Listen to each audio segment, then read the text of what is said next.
I just think back to, what I was able to learn in the disciplines and the work ethic that was instilled in me starting at Ursuline and what we were able to accomplish. And I think mostly, back to that off season after my junior year, I could see a definite change in who I was as a person and my work ethic and my work habits.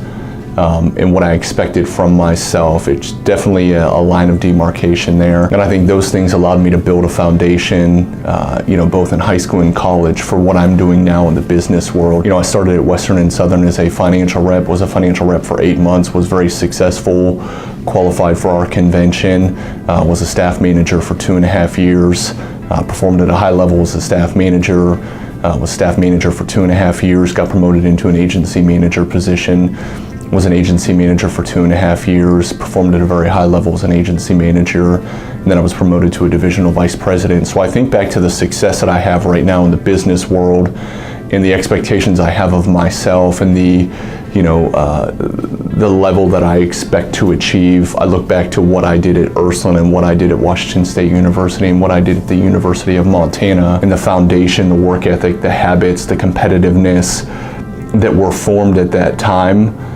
I definitely think that's the foundation that's allowed me to have the success that I've had in the business world. The leadership qualities that I have to display on a daily basis, those are always coming out when you're coaching, motivating, developing, challenging, encouraging.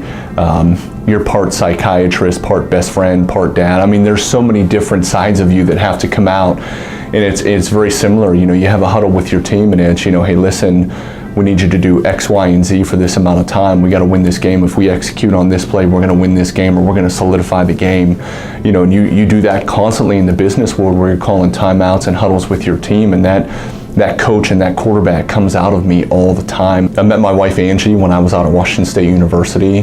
We met on campus there. We're married. We have 3 girls. I've got Abigail, who's 10, Madison, who's 8, and Gabrielle, who's 5 years old right now. Yeah, all 3 girls. Right now, my 2 oldest girls are in club soccer right now, so our days are very, very busy. Schedules are crazy. So they're an SVA Soccer Vision Academy. They just started this year. Then my youngest, they're in Howland Competitive, so they're playing soccer over at Howland Township. They do a nice job. I'm in full dad soccer mode at this point in time.